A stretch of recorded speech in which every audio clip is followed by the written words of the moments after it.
you know, and the way I looked at myself, I felt like a fraud at times, just because. People who are like me, and I never got to see that. Yeah, you know, and it's even greater for my kids to see that there are people who are like them.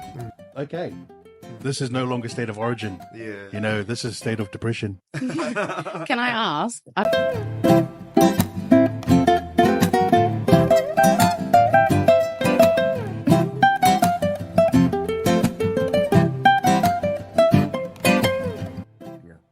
I remember playing against Yafeka Lesina So when I was at Ellerslie, bro. he was a tank on legs, eh? That's it. He was a tank on legs, man. Yeah, He's a You know, warrior legend. You remember He's a Yafeka? wise legend. Man. maybe if I've seen, but Paliasina, if you ever like check out like YouTube reels on Paliasina, you'll see him steamroll like people. Scary. Fine, I'll do it at the end. No, like right now. Yeah, all Right now, I want I'll to be right back. All right, we'll get started again. Sorry about that. It was a technical glitch. Hey guys, welcome to another episode of Bigfoot Press. We just want to thank you for tuning in. Before we get to our guests and a few other things that we want to talk about today, I have a public service announcement to make. I have a huge apology to make to Rocco Berry, who went on to score 2 tries the week after I basically said that he shouldn't really play for the Warriors. And then I noticed yesterday when they played against the Storm that the Warriors spiraled out of control when he came off the field. So to Mr. Rocco Berry, we're really sorry for putting you in that position and talking about your skills. You're a good player. I still think Roger Tuivasa-Sheck should have come on before you started that game. But we'll get to the show. Joe and Taylor, how are you guys doing? Good. Well, I'm good. Commiserations Yeah. to the Wires fans. You know, you guys put up a good fight against the bunker. Yeah. And as usual, lost. But that's No. Look, you guys ran out of time. Simply ran out of time. As a Chookies fan, commiserations. And next time you apologize, make it an I, not a we, because I was the Rocco Berry. Let's go, boy. Yeah. He's Come on on, man. my, Are he's you on my a super Rocco coach. Berry? Yeah, that apology is He was on my justified. super coach team. Is that because you ran out of money? Yes. You ran out of money, eh? You didn't have you Yes. didn't have any more money to buy proper Anyway, seats? your backhanded apology. Yeah, he is the glue that holds the team together, all right? Now you know. See the glue, man. He's sniffing glue. Oh, sorry. Oh my Do God. not edit this. We're going to have another All apology our next 4 week. followers. We've got 4. Yes. We've got 4 Since followers. the last banter, we've got 4. Yeah, I paid my son. So we're on a roll. But no, we're good. Thank you, Usul. It's good to be back on. And so we on a good vibe at the minute going forward. Yes, sir. Hey, I want to get to our guest today, who is going to be talking through a lot of things. I've spoken to him prior to being here tonight, and I've asked sort of for an all access pass, and he's been very generous to say yes. We can talk about anything, we can go anywhere, and so we're really excited to hear from him today. And I've got a few questions about a few things, but without further ado, I really want to introduce our brother, the man, Chang Po Ching. Yes, sir. Yeah. Hey. sounding applause. Chang, how are you, bro? Oh, good. Thanks, brother. Thanks for having me. Yeah, awesome to be here. And yeah, I was going to say I feel 10 feet taller being at a table of Blues supporters. But Yes, sir. I'll go over here as a Queenslander. So Sorry. But am I? Roosters, man. So you know what? I want to kick things off with a word association sort of game. Yeah. Just for you, Chang, because I know you're a Blues fan. You're a Welshman, just like the two of us here who are sitting at the table. Taylor, there's no please. No, I feel fine. No? I'm Yeah. good. What word would you associate with this picture here? Oof.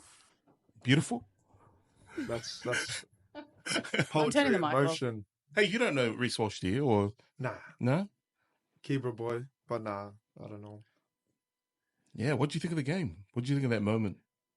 Well, I thought it was a beautiful hit when it happened. The send off was expected, but I didn't think he was going to get a send off. Yeah, that mixed emotions watching that watching that photo, man. There's that definitely hit the nail in the coffin for the boys.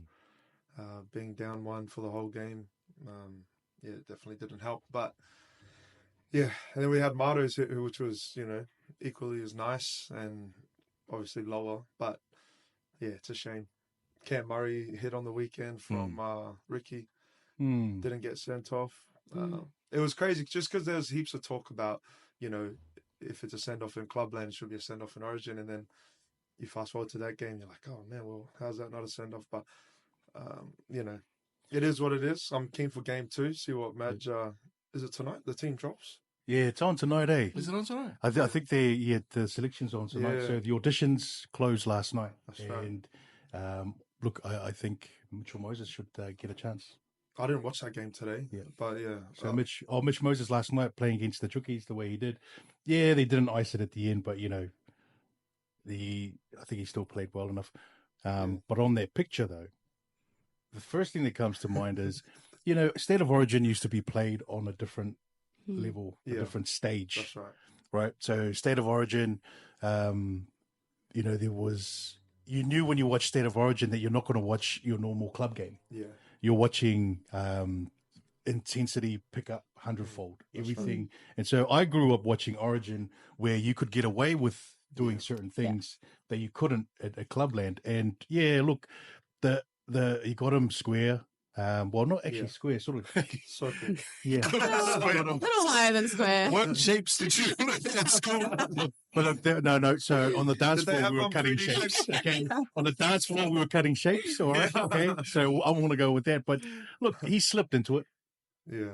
But in saying that, a send off. Send off probably not in like the 7th minute? Yeah. That's definitely why it hurt more because it was so soon in the game. Yeah. Look, I'm a big Adrian Morley fan, but he got sent off after like maybe 3 seconds when Great Britain played the Kangaroos. The forearm, mate. But there was an elbow, and I'm like, he's my favorite player of all time ever. Just above Brad Fittler. But the fact that he did that, right? And I'm like, nah, it is what it is. So I think about my feelings at that stage with my favorite player, and then I watch this, and I'm like, okay. This is no longer State of Origin. Yeah. This is State of Depression. Can I ask? I don't want to stay on it too long, right? But obviously not too long after he got sent off, we all saw that Reece had got cleared for a HIA. Yeah. And so that was good. Obviously not enough to come back really on. good. Yeah, really good. If he hadn't have been cleared straight away, or maybe not to the end of the game, would it have hurt less? Like I saw a lot of comments that were like, at the end of the day, is his well-being, safety, is that stuff not more important than the game? And at the time of being sent off, obviously I'm not mad about it, but at the time of being sent off, he wasn't to know how bad it was going to be. He didn't know he was going to be cleared in the next 20 minutes. And maybe if he didn't, then it probably would have been 10 minutes in the bin and wouldn't have been as bad. I want to see a good matchup as much as anybody. And I also would have been super disappointed if that was my team. Yeah. But you just can't make mistakes like that on an Origin stage. Does it make it feel cheap, though? Like, Nah. Because if you're that good to play for your side, and out of all the boys that sign up for it, you should be able to beat with a man down. Yeah. I don't want to try it, though. So that's a good point. I don't want to point. I just want to know from a perspective of a Queensland supporter whether it felt like did it cheapen the game? Because now you've got 12 versus 13. I slept all right. Yeah. Yeah. I think they're just used to winning, and this is just another way they can win. But it did feel good. But anyway. No, that's fair. Yeah, we've got a few things to talk about, actually. It's the only way they can And that's win. the last thing I say all night. Happy to be here. No, I love your take on that. Man. I love your take. That's why you're here, Taylor. Like to piss us off. Sorry.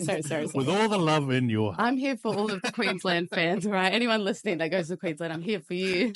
No one needs to be there for them, though. Pull us into line. Chang, man, wanted to just ask you to share some of, I guess, we'll go sort of way back. Yeah. There's probably, everyone who would have an idea of who you are would associate you to your time on The Voice. Right. But tell us a little bit more, because obviously with limited time and viewing and all this, and it's been a while since then as well. Yeah. I'll ask you to sort of talk us through your upbringing, where you're from, all of those things, and then and then we'll talk about the other stuff. Awesome. Well, talofa lava. Alo ingo Chang Po Ching. Lo ka masa mai vai lo kai. Sakapuala malo ki ngā so mai mongongo kai. And I was born in South Auckland, New Zealand, where the greats are born. Middlemore Hospital.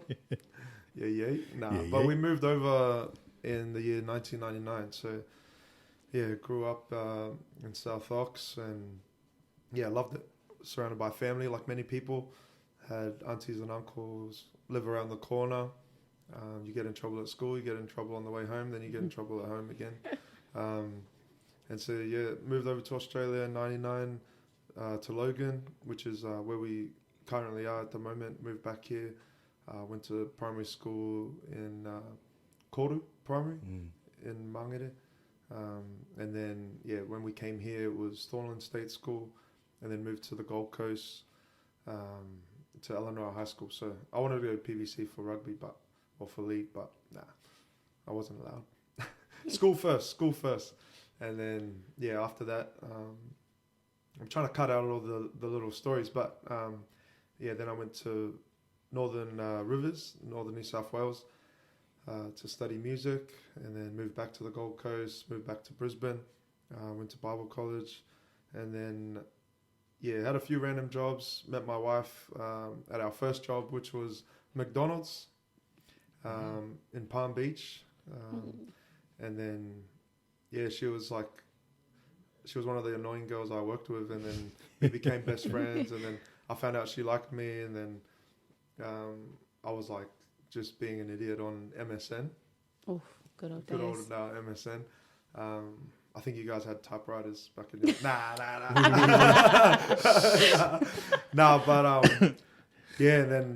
fast forward. She was so annoying that I decided to marry her a few years later. And you celebrated just a couple of days ago. 10 years. Oh, congratulations. Thank you. 10 years locked up. 10 to go. But I love my wife.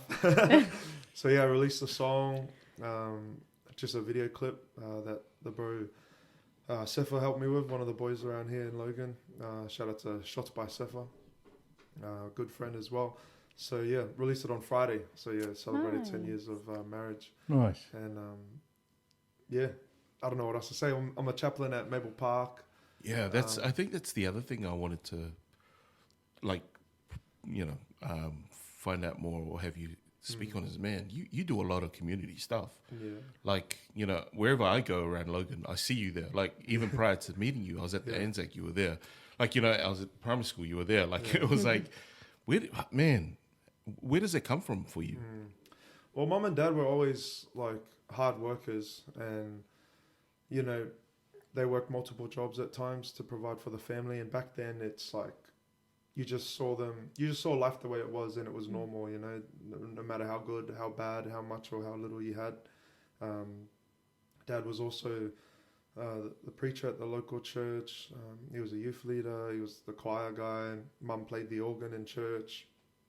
So mum and dad were always busy.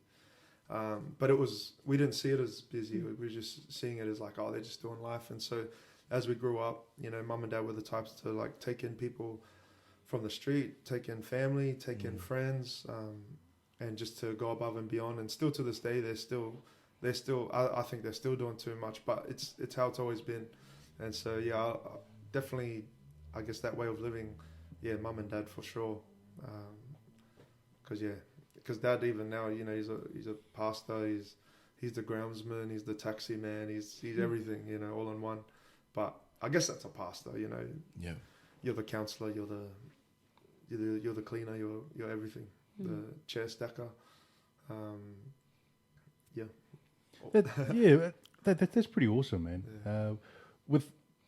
As a chaplain, you're taking in so much, and you do you find that you're soaking in so much, and then do you turn to your dad, is there like interactions with your with your men regarding just how to be able to, when you take so many things in and then finding a release or be able to try and ease like this, soaking in so much. Yeah, there's definitely points, I guess, in my life where I've kind of learned to, whether it's to de-stress or have downtime.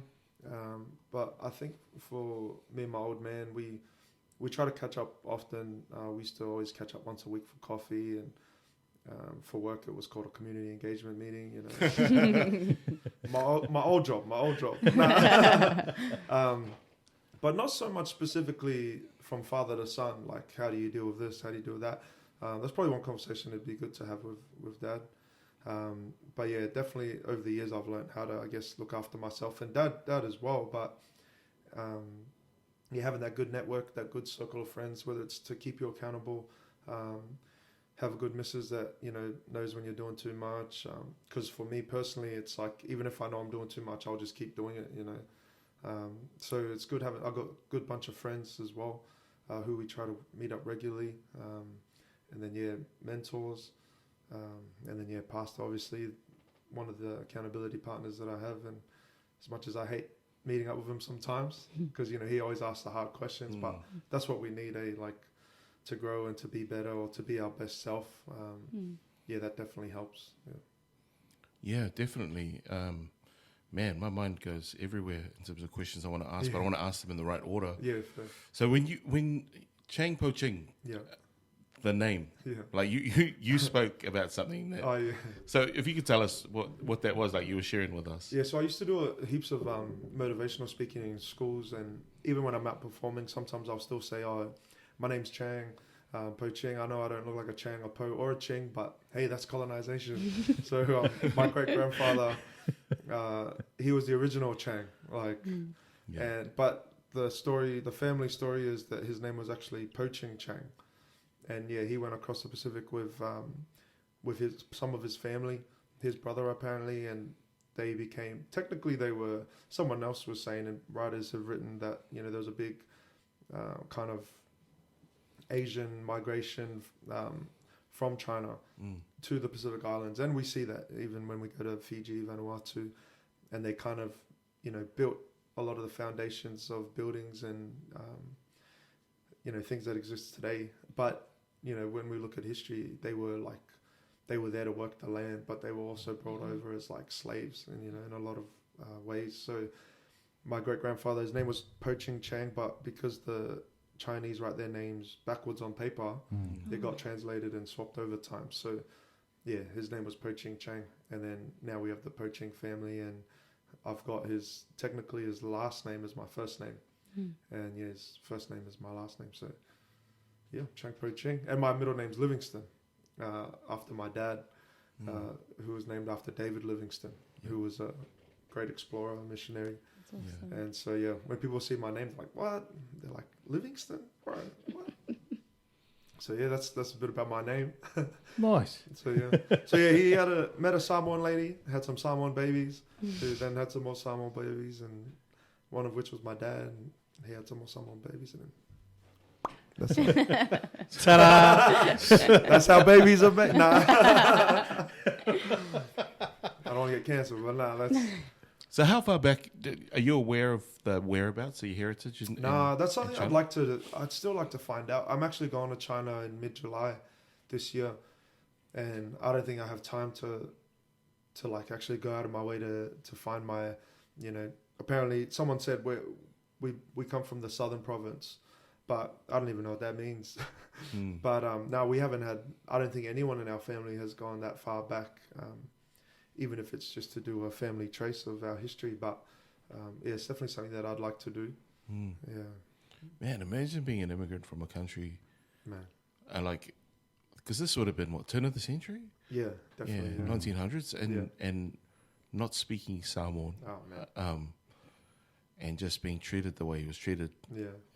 That would have been crazy. Yeah, I think it was under the German rule at that time. Yeah. Before before New Zealand took over. But yeah, it's crazy. We've got some old photos that we've seen that I guess someone found in the Samoan museum or something. Yeah. Wow. And so yeah, it's pretty wild. But when you look at the photos, you're like, man, these guys don't look happy. Yeah. Or maybe because they couldn't have instant photos, they maybe had to just stand there for ages before the photo clicked. I don't know. Get tired, eh? Like you can only smile for like a good solid 12 seconds Yeah. before you then go, Yeah. Yeah. Nah, it's a pretty rich heritage. Like even when I've been looking back over a lot of history. I don't have any Chinese background, but Yeah.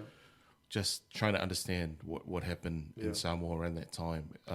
You see Solomon Islanders Yeah. were shipped over. There's a whole lot of cultures that were moved over to work Yeah. for the Germans. Yeah.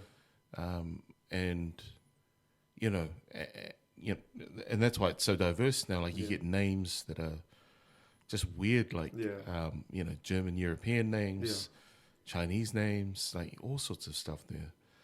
Was anyone ever able to tell you what he was like in terms of character and demeanor? Yeah, our Auntie Mary, who's still around. I think she's technically the oldest Po Ching. Yeah, she always says that. Yeah, he was a man of few words. I don't know if it's because he couldn't speak Samoan, but yeah, he was a hard worker. But he at the same time he demanded authority, but in a nice, gentle way. And so someone was saying apparently he was given a chief title, for all the work. He built a lot of churches in Samoa. Wow. oh, wow. Yeah, Had he converted to Christianity, or I was he don't know. always? Because I tried to ask Auntie years ago when we went to New Zealand, what he was like or this and that. But she always said, they never asked those sort of questions back then. But yeah, obviously if she could turn back time, she would have. But yeah, I'm not sure. Yeah. Just going back to when you were younger. Yeah. We'll start with you've told me the story, but for the benefit of those who are watching and listening, you obviously lost your eye at a very young age. That's right. So I was born in 91 baby. Commonwealth 90s Games. girl. Yeah, 96. Oh, 96. Yeah. I'm not that far How old are away. you? I'm not that far away. I just turned 23 not long ago. I'm still 23. Yeah. That's the age I haven't stopped being. Oh, man. No, we're born in Middlemore Hospital. Mum and Dad always used to say, I was born with two eyes. But then a few days after, the nurse took me for a bath, came back, I fell asleep. And then I woke up and only one of my eyes opened. And then they said it was cataract issues. It was medically unexplained. It was all of these different things. So people from church and people in Mum and Dad's corner at the time were saying, you should sue the doctors. You should, take them to court. But Mum and Dad were pretty fresh from Samoa. So they never did it. But so yeah, to this day, I don't know actually what happened. But that's the family story. And so you can see in my younger photos that both of my eyes were wide open, and then over time my right eye closed just because I guess lack of use. But it does everything a normal eye can do apart from see. It cries, it can it can feel the sun. If you look up, if I poke it, I can feel it. But yeah, I can move it around. Oh yeah, prove it. But kids used to always ask, because kids are beautiful and honest, and they always, what happened to your eye? And I was like, what? I'd pretend to but so yeah, so I can't see out of my right eye, and so yeah, growing up it wasn't easy because I'd always look in the mirror and be like, I didn't like the way I looked. I didn't think I could ever be accepted as a kid or be normal, and all I wanted to do growing up was to feel accepted and be normal. And people, as kids, you want that anyway, naturally. But I guess I had that on top of it because everywhere I looked around, everyone had two eyes, except one of my uncles. But he more had a lazy eye. But so that was one of the things I wanted, and Mum and Dad wanted to work overtime to get me the surgery. But in the end, I could only get a glass eye, and have laser surgery done. It was never to heal the vision. And years later, a couple from America came over and they were willing to pay for my surgery. Wow. And I was like, man, this is everything I wanted. This is everything I prayed for. But yeah, I just was like, nah, this is who I am. Like, I'm gonna keep being me. And yeah, I'm thankful that, you know, mum and dad were always a supportive unit. I had a good circle, I had a good village behind me. So in the end, I realized that, you know, there's no such thing as a normal person. We're all weird and wonderful people. And you know, we are all wonderfully made in our own in our own different ways and walks of life. And so yeah, growing up it wasn't easy though, because yeah, like I said, I had self-esteem issues, like the way I saw myself, the way I saw other people. It changed a lot, and it affected the way I lived in many ways. But yeah, through that, you know, here I am today. And that's why I love working in schools as a chaplain, because, you know, we all know what it's like to an extent to feel like an outcast or feel like we don't belong. Even if you're in a loving environment, you know, you can still feel that. You could be in a room full of people, a house, you know, full of family, but you could still feel lonely. And so, yeah, I guess a big part of me, you know, wants to be that person, you know, to show up for people and be there, but also just share my story. And so, yeah, that was one of the things I used to do, was travel around Australia to share my story. And yeah, it's cliche, but just to tell people, you know, you are beautiful, you are amazing, you are capable of greatness, you are capable of many things. And, you know, my life's not perfect. I'm definitely not perfect, like fallen along the way and, you know, tripped up other people along the way to make them fall too, you know, but you know, we all deserve second chances, and, you know, every day is a new day that the sun still, you know, rises, and we should too, you know, no matter how deep we fall. But so yeah, so I kind of went long with that answer. No, I'm inspired. Yeah. Was there was there a moment or a turning point where you thought, nah, I got this? Because getting on stage or getting up in front of people is 10 levels above just finding that I can be okay with myself. Because, you know, so was there a turning point there for you, or was there a moment that you had, or was it just, did it just, you know, for the lack of a better term, did it just evolve? Yeah, definitely. I feel like it definitely evolved, but because mum and dad were always in ministry, we were naturally forced into circumstances like, you know, local kameki, whether it was White Sunday, having to get up. Oh, the locals in And there's still stories within the family that, like, I used to, you know, like in high school, I loved speeches. I loved getting up and chatting, and I loved meeting people, and I was always good at connecting with people. And I never knew if it was because I felt so disconnected, you know, growing up. But with the church events and doing action songs like to Boney M's By the Rivers of Babylon, you know, like all these random things. But you look back and you're like, man, we were always given opportunities to get out there. It was never like, if you do this, this will help boost your confidence. You know, it's just like, no, you just do this. But because of it, and, you know, Dad taught me guitar, and he always played guitar. He loved Elvis, Jim Reeves, Kenny Rogers, like all the country greats.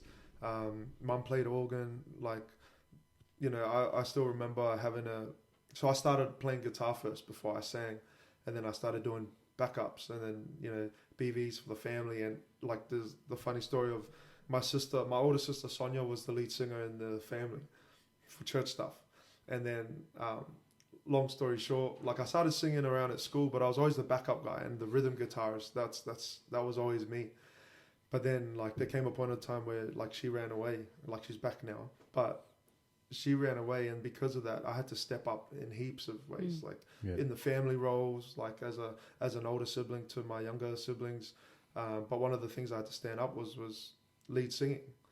And so we used to joke around like, oh, thanks for running away. Like, I probably never would have, you know, gone out there. And then, because of all those opportunities, and at school we had talent quests, like Battle of the Band competitions. And so one of the ways that, when I say it definitely evolved, was, you know, you, at the end of the day, you had to step into that.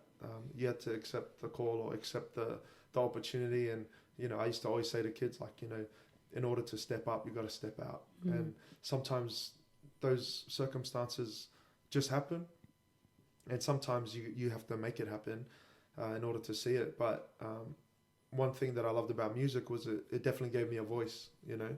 It definitely helped me to, like, at the time when I was growing up, it may not have been easy for me to get up and speak or to get up and share, but it was comfortable eventually for me to play, for me to back up someone, for me to play someone's you know, like, item for church. And so, but I always say, fast forward in my life, that, you know, music healed me. You know, music saved my life in many ways. And then obviously leading on to pursuing music. And someone once said, it was a rugby player that I used to listen to. He used to say, you know, stick to something until it sticks to you. And for me, it was music, because it made me, it didn't make me feel safe, but it literally made me feel free. Like, I still remember seeing Guy Sebastian win Australian Idol, and like, I'd always be in my room singing, you know. I told a story of, like, I used to, like, get in trouble. We used to do our chores, and I'd be vacuuming in the house, and then Mum would see that the, like, vacuum wasn't moving, and I'd just be sitting there playing and singing in the room. And then, you know, all these little things. And, you know, Mum would play organ, and she'd be reading music, and I'd be playing at church as a, like, I don't know, like, 12-year-old. Wow. And then she'd, like, hit me if I stuffed up the chords. But I, like, can't read music at the time. And but that helped me to, like, it's crazy what abuse does, eh? No. But it's crazy. Like, we laugh about it, and, you know, whether it's doing our goal locals, our memory verses back then, like, you know, they always still talk about the times where I'd get up there as a small kid and just be like, oh, fia e pulu, or like, you know, and I just couldn't perform, or I couldn't act. But yeah, it's crazy to look back now and to see what life became like through music. But yeah, I've definitely got those opportunities to be thankful for. Yeah. Wow. That's awesome. I'm just like, yeah, just listen. so So I'm cool, talking man. heaps there. No, it's good. Totally good. Like, before we get to the singing part, like, because you talked about saving your life, how far did it spiral? Yeah. And what did you do to go about ensuring that it didn't spiral out of control? Like, you know, talk us through that, because there might be people out there that are listening to this and they probably want to hear that. No, I definitely battled in my teens with, like, just, like I said, the self-esteem, like, grew, you know, and the way I looked at myself, felt like a fraud at times, just because I still had that self-doubt, you know. And there were definitely points in my life, even in my 20s, where I was like, depression came, I was abusing alcohol, I was even self-harming, just because, you know, I was at a identity crisis point in my life. And yeah, it definitely spiraled. Many stories, I don't know if I could even tell, but but yeah, heaps of times where I was just headed in the wrong direction. And even certain parts of, you know, the music culture, music industry, you know, it's easy to not slip, but if you're already slipping, it's easy to just, you know, fall deep in that dark hole. But yeah, it was just continually finding those good people around you and for me to be honest with myself and be honest with mum and dad. Like, I still remember in high school, like, sitting down with mum and dad at the dinner table saying, like I feel like I want to kill myself. And it was like I was a teenager. Mum still remembers that conversation, but I don't think and then that was hard for them to process, you know, as Samoans in a new country, from Samoa to New Zealand, now to Australia. And I don't know if they felt any, like, self-blame for themselves, but yeah, I don't know what it was, but I knew it was because part of it was because I just didn't feel like, I knew I was great, like, I knew I could be amazing, but there was still something. I don't know if it was the black dog or the voices, just the voices that were getting the better of me at the time. And so, yeah, I think that's as far as, I guess, as spiraling went, but at the same time, that's pretty general in the way that I'm describing it. But like I said, there's countless stories that I could go down. And so coming out on the other end, like, there's still moments or, like, temptations or things that can play a part, but I think it's just having that continual check-in with yourself and with people that have your good intentions, that know who you are, and being honest, like I said before, like, no, you know what, I've been having these thoughts again, or someone said this at school, or someone said this at a gig, and man, it keeps playing on my mind for some reason, and I don't know what it is, and it might seem like nothing, but to be able to still reach out, and just be open about it, but obviously to the right people, because man, we probably like you guys, you might share with the wrong people, and then it just comes to bite you in the bum anyway in the end, and then you might be 10 steps further from where you were backsliding in the first place. And so coming out of it, it's always that continual check-in, a car will never go as far as it wants to without being filled up, that typical picture. And so it's why it matters who you go with, where you go, and because I've always said, like, where you go, that'll determine how you grow. And been to many places I shouldn't have gone. And with many people I shouldn't have gone with. And so finding that right circle, but it's always a continual thing. Like, even that's always changing, you know. And you find good people along the way, you pick up others along the way that you still think, because you always give people, well, for me, I always give people the benefit of the doubt. And I'm a sharer. Like, I share. My wife always tells me, you share too much. Like, or you shouldn't, you talk too much. And I get what she means, because, like, you share the wrong information with the wrong people. Man, been there many times. It's like, so again, I'm like expanding too much on my answer. That's good, because I honestly believe, like what you're saying there, and I wanted to touch on it when you first said it, that accountability circle is so important. Like, I'm in the last probably 4 years, I've come to understand that it's so important to be known by somebody. A group of trusted friends, like somebody who knows everything about you. It brings about a security that no one can bring a charge against you that's not covered by somebody who knows. So no one can ever come to you and say, man, I know what you did when. It's like, man, it doesn't really bother me, because I have friends who know too. Do you know what I mean? Like, and it's really important. Like, I just love how you talk about. And also, I didn't consider this, like, seasons in life will bring about a different accountability circle. Like, I'm a 40-year-old father, like, 44. Just cutting out 4 years.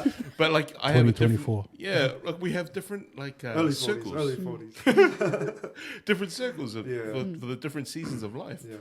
But it's so important to have that close, and it doesn't have to be like 5 or 6 people, right? Maybe 2 or 3, who is willing to touch base with you once a month, maybe, and say, hey, how's it going? Or we'll respond to a text message when you need to download the things that you can't download with just anyone. Like, I think, and I said this to my wife, I will go through my whole lifetime and not really know you. Like, there are parts of you that I will never know. No, she said, what are you sitting up for? Hey, what have you not told me? No, I know what you mean. But you know what I mean? Like, you look at someone, you think you know them. But in this lifetime, there'll be dark places and areas that you will never be aware of, and how she, how they felt, and all of those things. Which is so important. I'm not saying betray the trust of your spouse, but to have that support network of just, hey, man, like, I have, I have a bent towards certain things that are not good for me. Can you help me in this area, or can I just tell you about them so that I don't stay up at night thinking about these things, and how useless and worthless I am. I need you to hear me out in this respect. Which is really important. But thanks for sharing that. You're right. I really, that's a Thank massive. you for asking.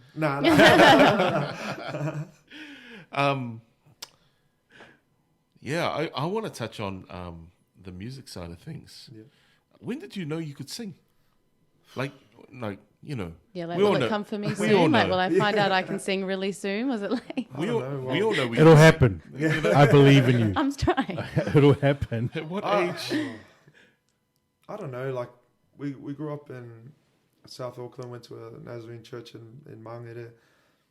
where we, you know, Samoan households, we sang all the time, sang at funerals, like weddings, every Sunday, obviously, on the way, like to and from places in the car. But seriously, I think I knew in high school it was one of the talent quests, and I was actually trying to impress a girl at the time. My wife knows this story. And yeah, it wasn't until heaps of my friends, like, and well, you know, your friends, they're always honest, and you're always honest with them, and it was I guess the overwhelming response of people was like saying, like, man, you can sing. Mm-hmm. But I knew I could sing, but I didn't know I could like sing. Yeah, if that makes sense. And so, yeah, like I said before, then it just kept becoming of like I had to not level up, but like I had to keep taking these opportunities because, you know, what newfound superpower. Mm-hmm.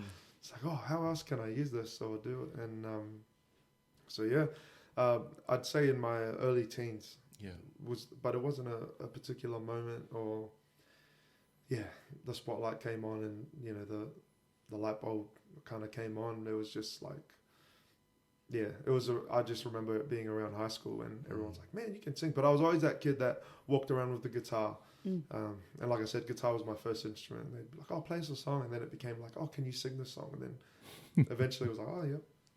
And it was like weird stuff, like Red Hot Chili Peppers, like, you know. Hey, that's not weird, man. That's not weird. It made leave the Chili Peppers alone. No, but it made me love like Peppers and all these bands that I never would have listened to if it wasn't for guitar and friends. Like, and then singing was like everyone sang, but doing it just on your own, like, it eventually became a thing. But before it would be like, no, you sing, you sing. Yeah. Or when you're with your boys, it's easy to, you know, to jam, you know, pretend to have like rap battles and little ciphers. Oh yeah, freestyles. Yeah, we thought we were the man. Like, but just those little moments definitely helped build that. But early teenagers or teenage age. Question. Yeah. You know, you touched on your friends. You know, you're honest with each other and you tell each other. Yeah. You know, did you ever have a Superman moment where you had to be Superman and go, no, Bruce Wayne, you can't fight him because you're not that tough? Was there a friend? You don't have to name names, but was there a moment where you went, dude, just be a drummer? I just gotta ask, because that's one of the tough questions. Like, you know, when your friends are like, hey man, I want to sing along with you. Yeah. Did you have to go? Was there ever a moment? Did that? You know what's funny? I will say this first though. Before I played guitar, I actually wanted to be a drummer. I love drums. Yeah, and like we joke about it now with drummers and, you know, real musicians. But nah. We so my dad said to me, you first have to learn guitar, and if you get good at guitar, then you can be a drummer. So I'm still trying to get good at guitar. But there were times, heaps of times where your mates are off key and it's like, oh, you know, just play the box or just play the maracas or just, oh, can you beatbox? Oh, actually, you can't even beatbox. Like, there are definitely many times where, because it's weird though, looking back, you'd think there would be heaps of people that wanted to be the lead singer. And in our like lunchtime breaks, that was different. But when the moment came, there were a few people that would step up to the plate. And I think thankfully eventually I was one of them. But early on in the piece, it was, cause I don't know if it's the island thing as well. We didn't have many islanders at like high school on the Gold Coast, but at the same time, it's that like that fine line between go there and get it, like and the other side of like, oh, don't be a show off, you know. Yes. Like, but I think we're just funny like that as islanders. Or on the other side of that, it's like, oh yeah, you can do that. You can do anything, bro. Oh, well, why don't you should do this then? Oh no, not me. I always find that interesting dynamic. Even within schools, like happens all the time. Like you get these amazing, like even NRL players come in and tell their amazing stories, or when I've heard motivational speakers, or even when I go to schools and share, like the amount of students that'll be like, oh, that's a great story, like, oh, but still, nah, not for me, you know. Oh, I can't do that. I don't know if it's like an inbuilt thing or it's spread out throughout different cultures, but I always find that as an interesting thing. I would have been happy being Bruce Wayne though. all that money. Oof. Nah, joke. No, I'm with He you can on that. fight too. I'm with you on that. No, yeah, I believe He you can too. fight. I'm just talking about like, when you have that Superman moment and you're like, no, I don't want my friend to be injured, so I will be the one that will go, no. I had the Batman moment. Oh yeah. Yeah, man, and I still feel it. Like I'm sad now, and I remember it clear as day. Just quick side note: doing the dishes with my mate, best friend. We're both singing at my house. Holidays, time of my life. Yeah. And I just looked at her. I'm so embarrassed, and I went, "Oh, when I grow up, I want to be like Beyonce." Yeah. And she was like, said nothing. And so then I thought, she didn't hear me. And so I said, "Sorry, did you hear me?" And she was like, "Yeah, no, I did." Bro, love her, but we just carried on doing the dishes, and that was the last time I ever went. What's her name? Do you want to Nah, name it it? still hurts too much, eh? Let's expose her like Still Rockwood Berry. hurts. Love, right? So, Love yeah. in different forms. Yeah, So good yeah. on you for encouraging your mates always, eh? She could have said grab the maraca, but she didn't. That's the only reason why I call it the Superman moment, because, Yeah. as Superman, you Or want to Superwoman. protect. Yeah, In today's Or day. Wonder Woman moment. Yeah. yeah. Wonder Woman moment. She but Wonder I'm just- Woman me. It sucked. Wonder why. Yeah. That is Wow, probably don't another worry. side of it where, because it was a big deal for me to go and study music. Mum always made it clear from the start that, she was very vocal about like her kids being doctors or lawyers and well-off jobs. They gave us these opportunities to get an education to provide for the family and to go above and beyond what they could do and what they achieved, whether they finished school or didn't go to uni, whatever it was. They wanted us to be better and go further. And so one thing I always owed to Mum and Dad was I turned around and said, I want to study music and move an hour and a half away to study. That was huge. Like looking back, and people always say, and it's true, like you never really know how amazing your parents are until you have kids. And, you have all these moments and looking back for them to still support me in that pursuit of the musical career. And I wanted to be a high school music teacher. So I pursued, I got my music degree, but then I ended up not pursuing the teaching side of it. But then fast forward, started to do music workshops in schools. Like I taught at music academies. I used to teach sessions in juvenile detention centers. So that hardened dream to be a teacher came true, but in a way that I had no idea. So it's crazy. Yeah, it's crazy when you look back and, you look forward, but you don't think, you want to do something, but then it comes about in a totally different way. Yeah. That's amazing. Yeah. It truly is. Yeah. I had just one other question. Yeah, I've got one other question all the time, but I had a question about your mum and dad. Yeah. Like you mentioned being able to sit at the table and being very honest about how you were feeling. Yeah. That's an anomaly, man. That doesn't happen in every house. Yeah. Like our upbringing is not all of it, but oriented around a lot of shame and dishonor and honor and respect. Yeah, and all of this 100%. to sit down at a table and to be able to say that to your parents. Yeah. Tell me about your parents. Tell me about your parents. What, probably outside of yourself, as Joe's the other person whose parents were, you would be very open and vocal about where you are in life, Joe, from what you shared with me, in terms of Samoan families. Yeah. How do you think that was possible? Like, how is it possible? Because if I sat at my table and told my parents that was happening in my world, it'd be a different scenario that would unfold. True. So tell me about, we tell me always, what they were like. Mum and Dad were always open, and they never held any emotions close to their heart reserved for us kids to see. And I always appreciated that, but they always created the space for us to talk and be honest. And even to this day, like I feel like I'm really close with both Mum and Dad, but me and Mum clash heaps because we're honest, but then it's like we're like too honest sometimes. I don't know if that's a thing, but and so, but I was like, you raised me like this, nah. But growing up, Mum and Dad, we'd often have these galongangas or these sessions of talanoa where we'd come to the table if there was a big decision. I remember even coming to Australia, there was a discussion when we were moving from Brisbane to the Gold Coast, when Mum and Dad took over a ministry in Tweed Heads, we had a discussion, and I was young, and it was just me and my older sister at the time. Oh, and my younger brother, sorry. But there was always that wanting to include us in big decisions. And so that was part of it. But yeah, every time something came up in the family, or if something happened, whether it was at church or in school, even if it was as simple as like the grades that we got.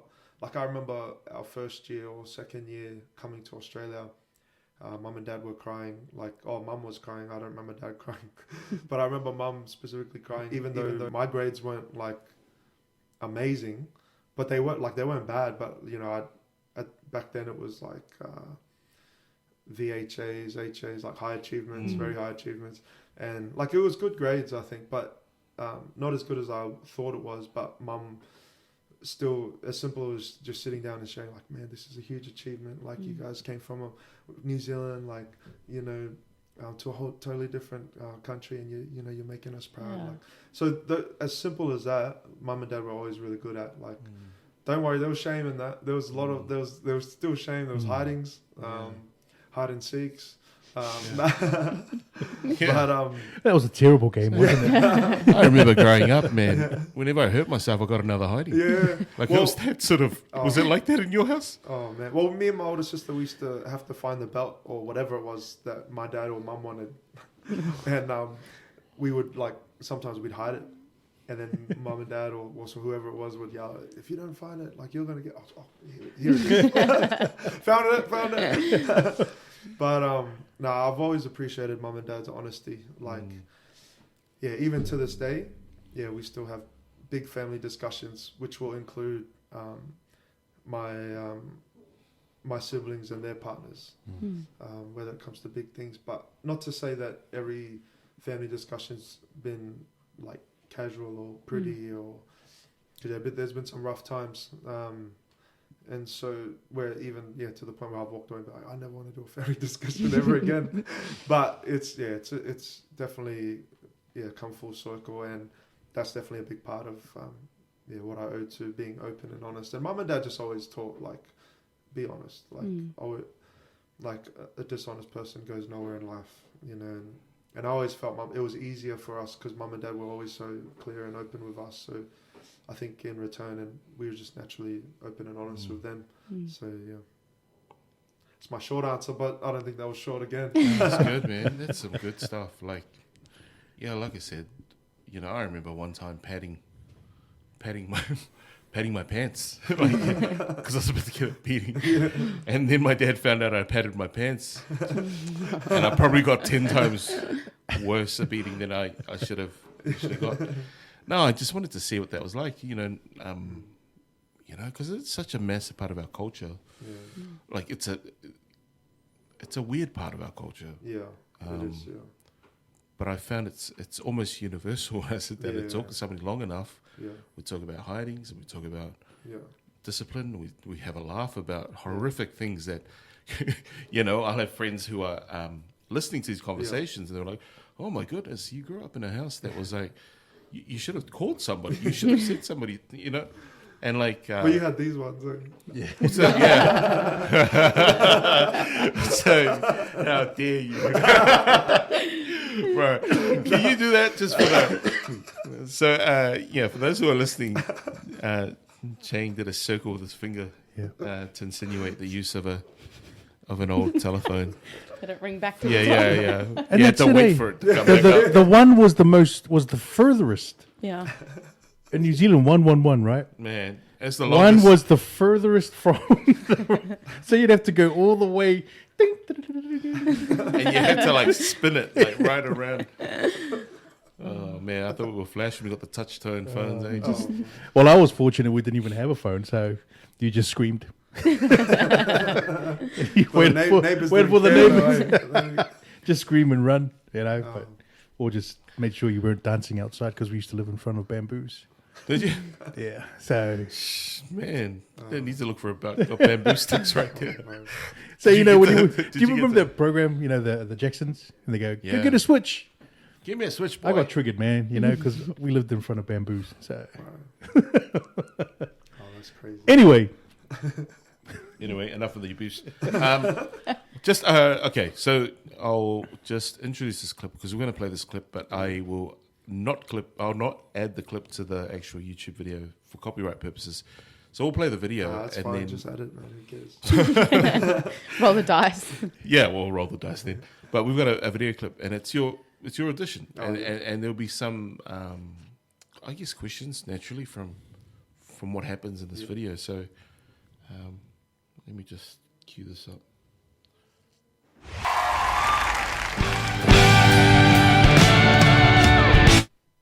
Actually, we'll cut it there because, Unreal. man, So good. I have to say, man, you know, when I watch these programs where they have auditions, Yeah. I'm not gonna lie, I just watch The Islanders. I'll skip through. I'll be honest, like I can I hear don't know. someone in 2024 saying that's racist. Yeah, I know. It's not being racist. I just, Preferences. yeah. But there's like an immense pride, Yeah. you know, and seeing. Like, I love. Like I was watching that, Yeah. and I got a bit teary, like watching it earlier this week, because I thought, man, it's so great to see people who are like me, and Right, yeah. I never got to see that. Yeah. True. You know, and it's even greater for my kids to see that there are Yeah. people who are like them on this thing called television. Yeah. Like, and even growing up, you know, it was man, when you spot a brownie on TV, Yeah. it's like, man, I'll Yeah. keep watching that. Like, it's awesome. But I was watching that audition, and yeah, I was just filled with pride, and I thought, oh man, this is like pretty cool. Like really cool, and so I'll continue to watch Islanders and Pacific Islanders. I've also like, Only.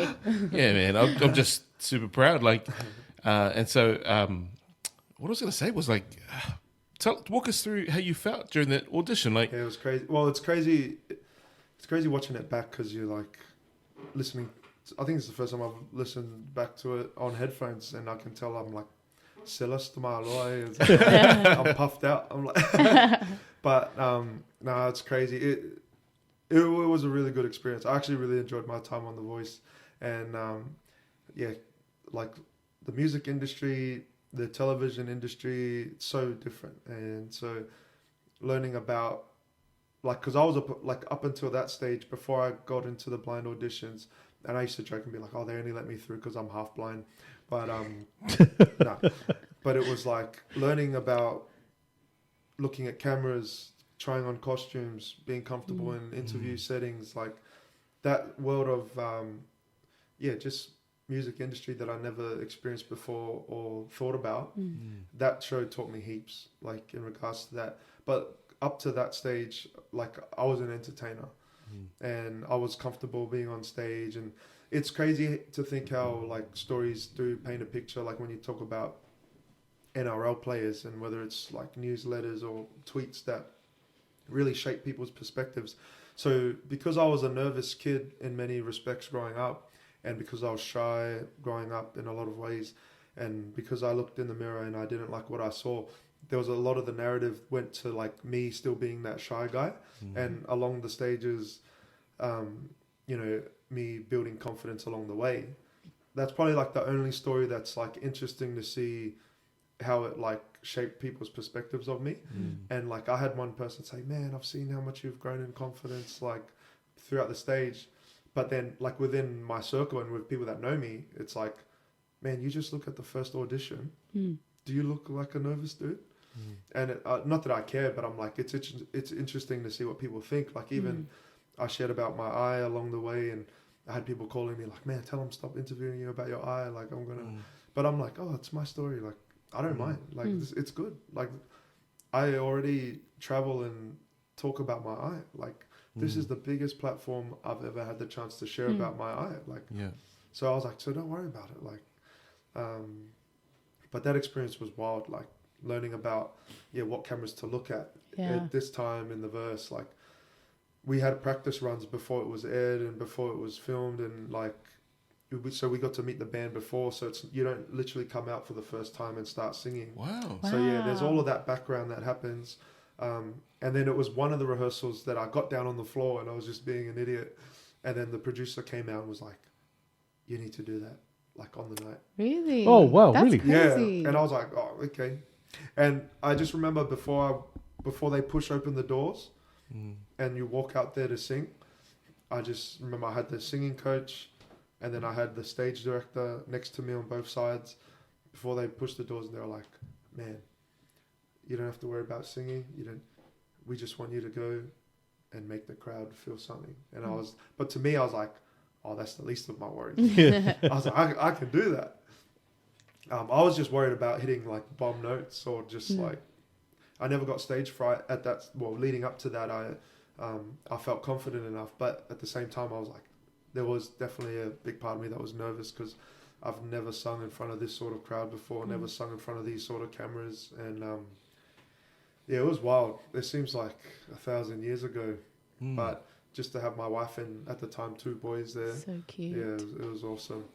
And yeah, wild journey. And I'll be forever thankful for it. But it's interesting to see when you dissect little things along the way. But yeah, I always look back on it as like a beautiful moment in my life.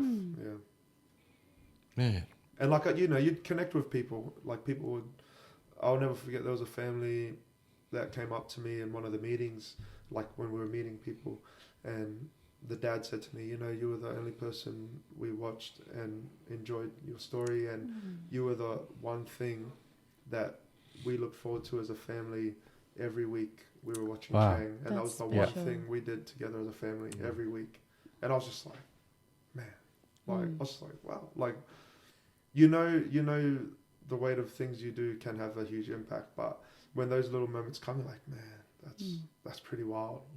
That's awesome. And then through sharing my story, I was able to connect with people online that were born with like vision impaired or loss of eyesight that I never knew existed. And I was like, man, here I was this whole time. I could have saved myself a whole, but it was great. Like it connected me with so many different people and walks of life that I was just like, man, like you get each other on a whole different level. And that side of the voice, oh man, I'm so thankful for it because, yeah, beautiful connections, beautiful friends that I'm still good mates with now. And yeah, great opportunities following from the show. So, yeah. I can relate to that too. Like my son's 5 now, Noah. Oh, wow. Yeah, and we are a big TV family, love it, never give it up. And it's shows like that now that he understands more and he enjoys watching, and it's the same. We get together as a family and we look forward to these things. And well, he's like, oh, like, Mum, I'm coming out of my playroom. Like, wait for me. Like, nice. Those. It's all Netflix now, but when you have to run to go to the bathroom in the ad break, like he's like that. And so cool. It is special, and it does as What's a parent. Ad break? Nah, for those young ones, it does create those moments as parents where you get to show your kid that there's more outside their world that they haven't seen yet, and you get to have conversations that are so good and wholesome and teach them stuff, you know, and it is inspiring. And yeah, we watched all your videos. I asked him, what should I ask him today? Because he knew I was coming here. Oh, so awesome. what do you think? And he goes, well, ask him if he was scared if the chairs were going to turn. Because he always watches The Voice with me. And he's like, nice. they've got to turn. He's so good. Yeah. So were you? That's such a No one Well, needs to know. No, that's a good question. I don't think I've ever been asked that. I was definitely not worried. Like, I didn't think about like, oh, I'm going to be bummed if no one turns. But at the same time, I didn't think about it like deep enough to be like, how would I feel if no one turned? So there was a big part of me that was like, man, I don't care if no one turns as long as they air it. as long as they still show it. Because like for you to get that far to the blind auditions, you had to go through a whole like screening, like a process. You had to send in online videos. And like I always tell people, by the time you get to the blind auditions, they pretty much know what you're like. They pretty much already know you. And which is why, like, I think now compared to like the shows of old, they kind of like filter out like all the crazy people. I mean, they'd still let a few in, but and maybe see, roll the dice and see how they go. But I was more nervous that I would like stuff up my performance. or like I'd forget the lyrics. And I was pretty pitchy. Like when I was watching it back for the first time, I was like, man, I was way pitchy. But I just remember I just went out there to have fun. Yeah. And it looked it too. Yeah. It looked like you're having a great time. Man. Because I remember G'ing myself up there. Like before going on, I was like, man, come on. 20 seconds on the clock. It's your moment. Push a beat up. You had everybody dancing. All, like immediately the judges are dancing. I'm dancing and I've already watched that like 3 times in the last 2 weeks. So good. Bro. And it's crazy. Like the other story that led to The Voice was I was actually approached to come on the show, and I had an email and I just thought it was spam and just kept deleting it. And then someone hit me up on Instagram. Was it like my emails or just checking? Just kidding. And then I had a voicemail. Did you send me an email? No. Yeah, you got to hit the voicemail. And the voicemail, email and voicemail. Phone call, man. But Keep it was old crazy. school. And then I eventually realized it was real. And then I was like, yeah, this opportunity was like, man, this could be something like cool. But I knew people that went on the show that had terrible experiences. I knew people that went on there and, you know, they didn't like it. And so I had that run through my head. I was also obviously a current active like performer in the industry, and I knew there was a lot of baggage around people, like whether it's being a sellout or being like taking the easy route, you know, to success or to fame or to showcase your skills. All of that ran through my head, but then there was a part of me that was like, oh, you know, I might be an old man one day and look back and be like, you know, I could have gone on a show called The Voice, you know. Yeah. I could, and you know what could have been, and then I had to check myself of like, here I am traveling around or visiting schools, telling people, you know, take every opportunity, telling people go after your dreams. And not that this was a dream, but I knew this was a great opportunity, and I knew I had to like, swallow my pride.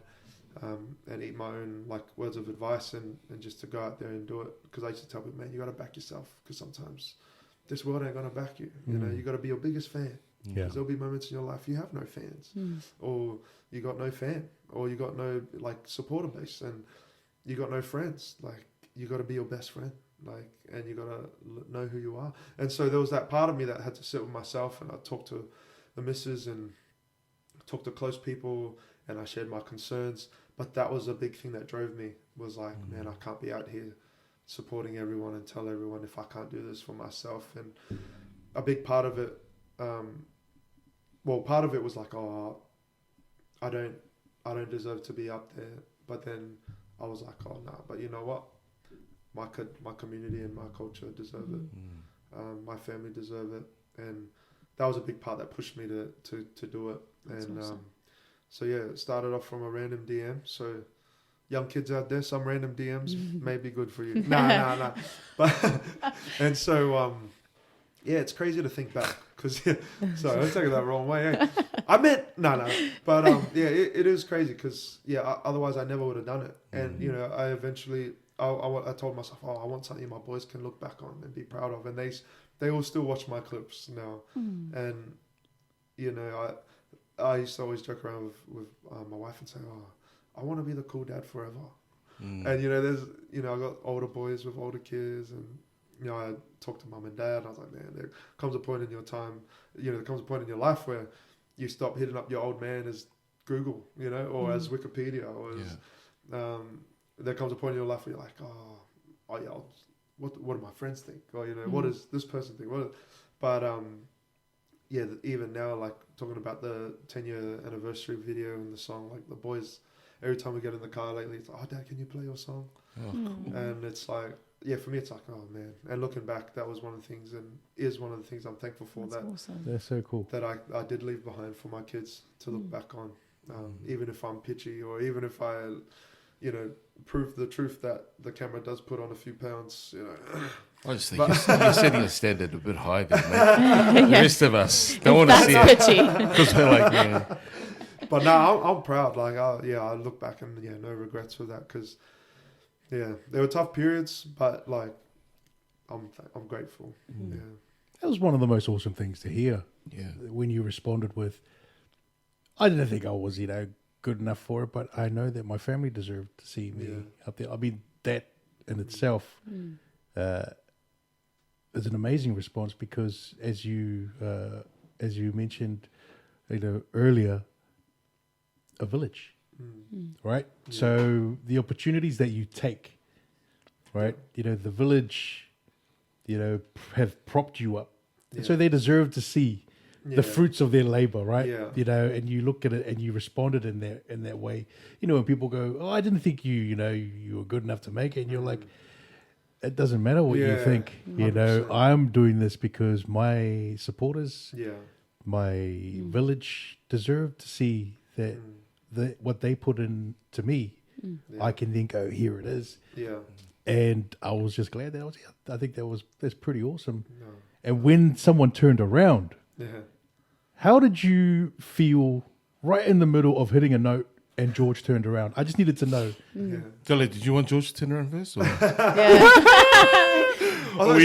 that mascara or is that... You know what? You knew you were onto a good thing when George turns around first, man. No, it's funny. This was another thing that people don't know. So... Oh, no, not like that. No. He's about to... I had boys from church go, so what do you have to do to... I was like, I had to sell it. But one thing people don't know is that for me, I had to send my set list, my repertoire ahead of time. I had to also fill out like the sort of artist I wanted to become or the sort of performer, what style I fell under, like massive questions. And one of the things was, who would you choose? And I actually chose George, like as my number one. Yeah. And then I think it was Kelly, and then Joe Jonas, and then Delta. And so it's all those little things that you look back on and it's like, oh, is it rigged? Like, and so because he was the first one. But I remember, I think at the time I didn't even see him turn around until I like came around the other side of the stage, and I was like, oh, sick. It's like, cool. But I was so like lost in the moment that I just kept singing. I was like, oh man, it's sick. And then it just made me not care even more because someone turned around like, it's sick. I think that's one of the most intriguing things for me was when you're performing and then you see someone turn around. Yeah. I've always wanted to know that moment, when you're performing and then you see it, what goes through your mind, your demeanor, but you look like you were just flowing through it. Yeah. So I guess it was just like, here I am. I was just going through, man. It's crazy. The one thing you do the least of that whole week is the one thing you were put there to do, and it's sing. Like I think that clip only goes for like a minute and a half maybe. And the whole week spent on like rehearsals, call times, like wardrobe, hair and beauty. Not that I had to have much work done. Yeah, but it was the first time I found out what was it? Oh, I forget what it was. Like lip moisturizer. Oh, nice. Never knew what that was until I was on The Voice. I was like, oh, this is nice. I'm gonna keep this up. Especially for us Islanders. Never knew what sockets were. Never wore sockets until, and I was like, oh, babe, do you know what? She's like, Where's you been? What was it? Like socket. It's like ankle socks, but like the invisible ones. Yeah. Wait, invisible ones? Yeah. Like they're there, but you can't see them when you put your shoes on. Yeah. The half sock thing. Something like that. Yeah. Oh, the faith socks. They're there. You just don't see it. Yeah, that's it. Right. Yeah. Okay. No, it was wild, man. It just felt like it was a blink of an eye, and it was over. That performance, and I just remember even when they asked me who I wanted to pick, and that felt like a very long time before I decided, because I was actually then torn between Boy George and Joe Jonas. Yeah, I love Joe. Yeah, they were going at it for ages, like trying to fight, and I was just like, oh man, this is like... I came here knowing who I wanted if they turned around, which they knew, which the show knew, whether they knew or not, like the judges, but... the actual moment, it was surreal, man. It's still to this day, nothing compares to that moment of the blind audition all the way to the live shows. Yeah, it's wild. That is wild. That is the coolest thing. I just want to go back to something you said, man, and I want to just reiterate that for a lot of listeners too, is that you've got to be your biggest fan. Yeah. Like, you've got to speak to yourself. Like, I've again, another thing that I've always been aware of is that no one criticizes you more than you do. Yeah, 100%. So you've got to be the guy that G's yourself up. Like, if you're looking for some external source to prop you up, you're probably going to either spend a long time trying to find that source, or you're just not going to have that. But 100%. If you can do that for yourself, I mean, that's awesome. I have to remind people, like, even when I was on the show, because we come from the school of hard knocks of, like, the top tier, like, roasters, you're right? Mockers, roasters. Yeah. So I had to remind, like, I did a status at the time of, like, oh, please don't respond to any negative comments. But the negative comments I got weren't even that bad. It was like, oh, sounds like a karaoke singer, or it's like, oh, he's overrated, or the funniest one was, like, someone just wrote, like, a spew emoji. Are you serious? Yeah, and I was like, oh, is that it? Like, and I felt for people in my year, because people were sharing about, there were young teenagers who were going through bullying, like, and that was part of their story, just to be humiliated and bullied online. Yeah. There were people that were crying after every show because they'd read comments. And so what I want to say to people going on these shows, what I actually want to say, because a lot of people do ask me still, like, oh, I'm thinking of going on The Voice. Like, what do you think? And I'll get people that I don't know ask me. I'll get young kids ask me. But what I do want to say to people, honestly, is, like, do you know yourself? Like, do you know what you're like under pressure? Do you know who you are as a person? Are you uncomfortable if people start probing you about the darkest parts in your life? Do you know what it's like to be under pressure? Do you know what it's like to receive hate and let it not worry you? They're the stuff that, and I've said this to, like, close friends who have considered and have gone on in the past, but to randoms you can't really say that, right? Especially to, like, young kids who are excited, who are young and eager and keen to get into, you know, whose parents have paid thousands of dollars in school academies or singing lessons, who fly them around. You can't say that stuff to them. But what I do always try to tell people is, like, you got to really know why you're going on this show. Like, and you got to understand it is a show. Like, you got to know the ins and outs. And if you don't, you got to be happy rolling with the punches. You got to be happy playing the game. But in order to play the game, you got to know the rules. And you got to be okay with, like, other rules getting thrown your way that you weren't ready for. But for me, a big part of it was, like, man, I'm just out here to do my family proud. I'm just out here to sing. Yeah. I want to share with the world. And whatever else comes. And people were getting annoyed on the show because some of the interviews went for, like, hours. They were in hair and makeup for, like, hours. They were... Part of the filming was, like, you had to walk up and down this corridor. Like, it felt like 100 times. Just for it to end up being, like, 3 seconds of footage on the final cut. People hated that, but I was like, man, what a great opportunity. I was just like, and me and a lot of the boys, like, that I met, like, there was heaps of island boys that we met, and we built a good bond. We were just happy to be there. But that's the other side of it, when people don't know and people don't see, that it can be a struggle. Like, I met someone that left his job because he put everything on the line. And I was just like, man, don't do that. Like, these shows aren't like what they used to be, but even if they were, like, do you have a backup plan? Like, is this really what you want to pursue? Like, and if so, why? Like, and if it is, good on you. But, you know, who else is supporting you along the way? And those things are important. And it's exactly the same in life. But this is kind of, you know, in that different light of, it's not as simple as just seeing your face on TV. It's much more than that. Like, it's putting up with the comments. It's putting up with the interviews of people from different shows, like, trying to get a negative answer out of you to jeopardize someone else's portfolio or reputation, or to realize the tones in which people will talk or ask, knowing that they have an agenda, you know. But I know not everyone can expect that or thinks about that. But I think along the way, I've also learned it and experienced it. But yeah, it's so much more. And so that's probably the one advice I'd give people who are considering not just this show, but shows in general, like even if it's on a small scale at the local, you know. And so, yeah, I don't know how we got there. No, that's good, man. No, yeah, that is. It's amazing because out of that came a life lesson Yeah, that the young or even the old, Yeah. you know, should take in. Like, yeah, even if you don't have a contingency plan, at least plan to plan. yeah, I like that you threw that in there because Yeah. people Yeah. don't realize they're like, I'm going to give all of this up so I can Yeah. have that moment. yeah, It's yeah. And a lot of people don't put, like, you get this common question of like, oh, whatever happened to so and so, or whatever. There's also that side of like, people found out what it was like, and they didn't want that for themselves. You know, in order to pursue a life of music, it's a life of sacrifice. Like, you got to pour in so much time Yeah. and money. Like, even now, people are like, oh, why don't you release more music? Why don't you write more? Because it costs money. I got 3 kids.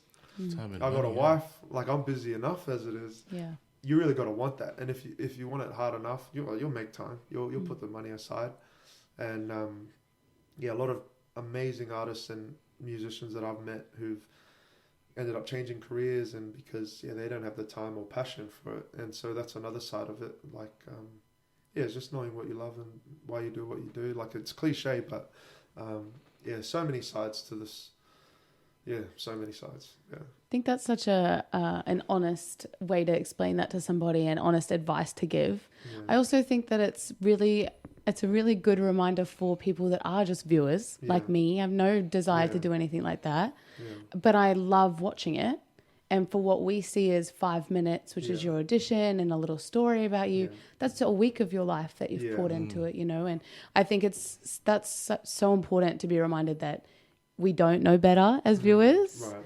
and to spread love and not, you know, because we all think we have something to say. Yeah. But it Everyone's does. an armchair expert now. Yeah, exactly. I'm the 5th judge of The Voice. But, you know, it's important to remember that your words do have power, and then Yeah. to hear that, you know, you guys do see that stuff when you're on that kind of Yeah. platform, and you do read those comments, and that can hurt people. You Yeah. don't realize that you think it's never going to reach them. Yeah. You know, you think you're safe, but yeah, it's good. Well, apparently one thing Wayne Bennett used to say to a lot of the boys back in the day was like, don't read the papers. Like, for this week, if his team was under fire or if players he knew were underperforming, he'd tell them specifically, hey, please. Well, I don't know if he'd say please, but he'd make it an emphasis in Yeah. his squad, like, don't read any papers. Like, and this was back before like social media was crazy, because it really does play a part in people's lives and mental health. So yeah. if only we could troll trolls. Yeah, let's get it. Yeah. Tell us about my dad's a big George fan. Oh yeah. Like with Culture Club, Oh, you know, Become a Chameleon. Yeah. I know that one from SingStar. Hey. Yeah. But tell us what he was like, Boy He was George. cool. He was very chill. Whether he was told to be chill or what, I still don't know. But my experience of Boy George was, he was good. He was funny. He made you feel comfortable. He was like, he seemed to care. Like, he knew the names of my boys, and there was a time where they came like on set, and he was easy to talk to. You know, there were parts of him was like, oh, is he just being nice because the cameras are here? Or was he like that when the cameras No. are off? No, it was still the same. Wow.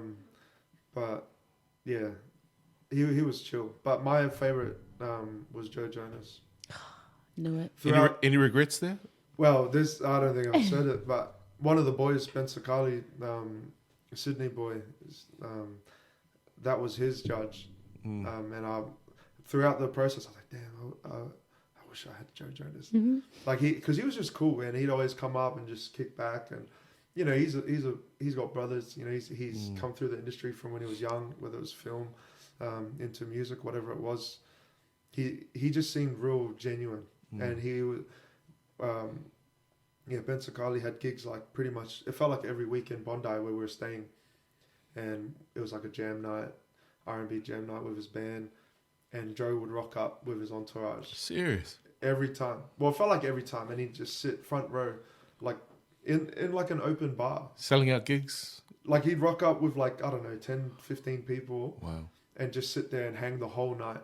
That's so cool. And so, and then, it was just like, we'd talk and I'm like, man, what is it? Like, what's some advice? And he'd just be like, man, just find some boys that will have your back and you're good. And like, it's so simple. It's like cheesy, but you're like. Was it surreal? Yeah, it was. Like, you're like, wild. Yeah, man. Here's this guy who's on my kids' TV programs. Or my kids' TV programs. And now you're like standing face to face with them having this conversation. Yeah. Like, it was wild. Like, coming out of it, look, even now, like, if I'm looking back at old photos, I was like, man, that's wild. Or someone's like, oh, I went to see Adam Lambert or different things. I'm like, oh, he came did a workshop for us when we were on The Voice, and we got all these photos, and people were like, wow, that's crazy. But looking back, I'm like, oh yeah, wow, that is. Or it's like, Kelly Rowland talking to her backstage, like little things, that easy to take for granted. But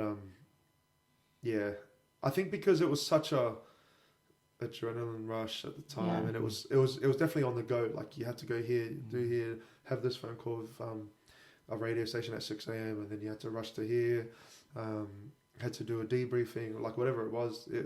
That kind of helped to like just to keep you busy and not to think.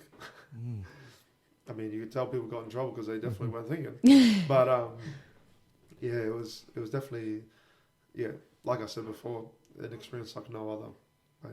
But not to say that everyone has the same experience, just like life. But there were definitely some that the show rubbed them the wrong way, or their experience, different story. Just so that I can be selfish, because I want to know while I've got you. Yeah. On time spent with them, the episodes where you're going to sing like your own song on like the live shows and stuff, and they're like, they're like, here's your song for the week, and then like they'll like show you a run or something. Is that like real? Is that, how long are they with you in that room singing the songs? Oh, I think it's around half an hour. Yeah. Like each time you have a session with, it's around half an hour. really? Wow, Yeah. that's still pretty good. Yeah, maybe more, maybe less, but it felt like around that each time. But the funny thing is, as each stage progressed, we get like the top 50 songs, or we get the top 24 songs. And then the producers would say the coaching team, because that's the other thing. You got the band, you got the coaching team, you got the stage crew, you got the singing coaches. Like there's a big team. Wow. Like it's not just the judges. Like there's like a whole team behind the team, and so we'd know a week out what could be our song, and it was funny. One time I was with Boy George in our session, and he's like, oh yeah, here's a song that I picked for you, but then he was like, had a mind blank, and then it was like, what's the song? That's and then he even turned and was like, oh, just go along with that. I was like, yeah. And I was just like thinking, right, one job. So one job to pretend like you know what you're doing. That's funny. Come on, George. Come on. I'm still a big fan. A big fan. Well, and I'm a church boy. I was actually I was waiting for some backlash from the people, but then I had heaps of like older crew message me in Facebook like, oh, I'm a big Culture Club fan. Like I used, I was like, oh, it's cool. And I was like, sweet. But no, it was cool. I was happy I chose him, but I definitely had that in the back of my mind when I started hanging out with Joe. I was like, this guy, I should have went with him. But Years ago when I was on Twitter, man, he's my most. Actually, I've got two famous followers who followed me on Twitter. Boy George. No way. Yeah, and Rikishi. What? Yeah, Rikishi. Oh, bro. And I hold it so cool as a badge of honor. Like, No I was way. like, man, it's pretty awesome. And I think I might have I commented on something, one of his contestants from a previous season, and he retweeted it and No way. said it. But I think I got on the Rikishi bandwagon when just after he finished wrestling and stuff. But I was really interested in what he was doing in terms of like crazy. American Samoans. Like I'm really fascinated by Samoans in America in general. Yeah. Like, what are they like? Like, Different breed, eh? yeah. I'm pretty sure they think the same about us. Yeah, true. I'm pretty sure they're like, I wonder about, these polys in Well, it's Australia. crazy. Like, like 1-4 and that. Like, it's crazy to see the YouTube reactors when they first started popping off, and you had reactors from UK, America, and the amount of people that didn't know we had like polys, like PIs. Oh, here in Australia. Here in Australia, it's like people would react like so often, like, man, they got big men there in Australia. Like, people just had no idea. So yeah, like, I think you are right. Like, well, from that side of things, it's like they don't even know what Australia's like, let alone how we think, and as polys to like poly to poly. Yeah. Okay, absolutely. Like, the path to America was through Hawaii.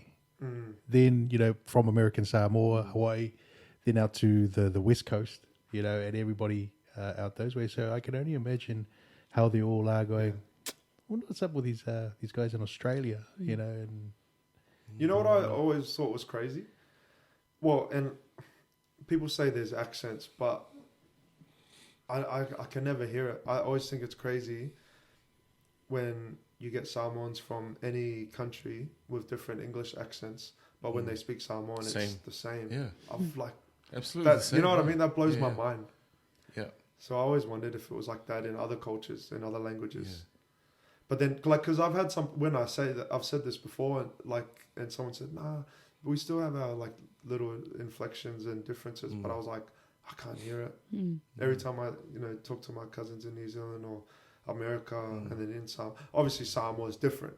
Like, it's more, I don't know. Well, maybe because it's my generation of Samoans that try to speak, but in general, like when I hear people speak Samoan, I was like, man, there's no accent. Yeah. Anyway, that's just a random thought for yourself. I think it's because of our vowels. Ah, yeah. True. Because we don't go that's a good point. it's like ah. Yeah, true. E, or, ooh. There's no slang. Yeah, that's and there's no way to mispronounce e. But don't forget I. There you go. A, and there's no a or aa. Yeah. Unless you're on the soft But that's why I think we don't. There is no accent. Yeah, that's a good point. When it comes to just polys in general, because of the vowels. Yeah. The vowels remain the same. Yeah. And that's my thought. That's my take on it. Anyway, I'm hoping that we don't have a meme of a puppy going, because that will be the fourth one. Oh, sorry. I didn't want to put it on. I love it, man. I just cut it away. Do not be sorry. Sorry, man. Don't be sorry. I thought Joe's going to kill me, and then Taylor will kill me as well because of that edit. I was like, man, maybe I should run it past these guys. I'm not sharing this. No. I should run it past these guys before I post it. Like I said, do not edit this. Don't edit it. Be honest. There's nothing worse than hearing something going, and you're like, what were they saying, man? So yeah, I'm trying to stay away from the editing button, so it just flows naturally. Yeah, flow it, brother. Flow it, how we do. But no, that's awesome, man. Yeah, what, man? Did you guys have any other things you want to ask? I feel like I'm taking up all the time just asking question after question. No, the responses we're taking in is it's quite surreal that I had these ideas about what it would be like, and hearing what you're saying now, blows me away. Because at the end of the day, to even be there is a win. Yeah, 100%. Right? Yeah. It's like when a boxer has the biggest balls in the world. Yeah. When he or she gets into that ring. Well, what are we talking about? Boxing. Boxer shorts and briefs. 2 guys, 3 eyes. Yeah. Next episode coming up. Check it out, man. Check it out. Ladies and gentlemen, thank you for joining us here at 2 Guys, 3 Eyes. I love it. And to be on stage is a win. 100. Yeah. So, and to hear how you went through that journey, the questions, I don't have any questions that, I don't know, I feel worthy at the minute. Yeah, man. You know what? You've been so generous in your answers. Yeah. Like, it's just taking a bit longer than what we would normally take to process each other's answers. Like, because it's landing different. Like, you've sort of drawn the curtain back on what happens on the show, the characters that you came across, but also like your internal dialogue during the process. Like, that's amazing, man. And we really do appreciate all of that in your time. Yeah. Like, and I'm sure people listening to this would appreciate that too. I almost forgot that we had to ask you questions because I was just like, Yeah. I was just listening and I was like, oh, I wanted the same thing. And I'm Yeah. like, man, I've got to say that's something. right. We're interviewing. No, I do talk a lot. No, I appreciate this opportunity. I think more spaces like this, it's awesome. You know, people with the right hearts, doing amazing things. I think it's great. Might have to do a part 2, you know. Yeah. Oh, absolutely. Sweet, man. locked in. After New South Wales takes the series. Yeah, I can't make it. No, I'm busy. Might have You to know do what it. was funny? You know what was funny on the Cam Murray hit? Billy Slater commentating and then going quiet for the first few seconds. I thought that was funny. Just saying. Oh, He's on That's video. my time. look, he's a legend of the game. You know what? And that's not even like we've He talked is. about. Yeah, I love Billy Slater. We've talked about some of the things that you've done, but like there's the service side as well to our community. Yeah. Like, man, I saw a video of you, and I wasn't able to download it off Facebook, but there's a video of you, and I'll put a link in the description of you doing your work. It's Advertising Chappie Week, Oh, yeah. which you're a chaplain at Maple Park State School. State High School? State High School, yeah. MP State represent. National champs 2023. Yeah. Girls Opens. Yeah, they did well, eh? They did well. They went down there and Carved won. up. Carved Yeah. up. Was it like a 20-point win or 30-point win? Or Oh, look, I just knew it. You know, when you win, you know, you don't. Yeah, you, don't you look just at the win. points Hey. sometimes. just raise that trophy. You know, Queensland, no. But like there's a video there of a young boy who you had to walk with. Yeah. And I'm sure you still walk with him, you know, at various times, probably not as frequently, but he lost his brother to a tragic incident. Yeah. Man, Yeah. I mean, I don't know if we're at liberty to talk about it, and obviously we don't have to if we don't have to. But talk us through what happened there. Yeah, that was definitely one of the biggest, the hardest moments. One of the toughest times as a chaplain. Like, it's crazy because, like the sort of, you know, the families, the students we support, you can never be, man, you can never be prepared to take on certain things that happen, and that was definitely a tough one. At the time, the missing report came up and came out, and a lot of us boys went out to look. Some of the boys from Koa, CrossFit Koa. So there was sorry, I haven't asked filled in Joe and yeah. Talia, but what happened was a young. How old was the young boy? He was young, 7, I believe. 7. Went missing from a home of a local family in Logan, and so you know there was a search for him, and Chang had the opportunity to walk the young boy's brother through what eventuated from the situation, which was tell us what happened there. Yeah, it was tough. Like, I still feel for them. Like, I can't imagine going through what they went through. Sadly, the body was found the next day after the search. The boy had passed away, and so due to whatever circumstances, it was. I remember we were out looking, and then as soon as it started pouring rain, man, I just started like getting teary-eyed because it's just like you never want to lose hope, but he had jumped the fence, and when he gets scared, we were told that he just goes into hiding mode, and he was non-verbal as well, so it was just sad, and it happened around Christmas, and so still walking, trying to walk as best I can with the family, but you know it's been a tough time. Like, were they Polynesian families? Yeah, Polynesian. Yeah. Still a tough time. Like, it's still, you know, his brother that I walk with at school.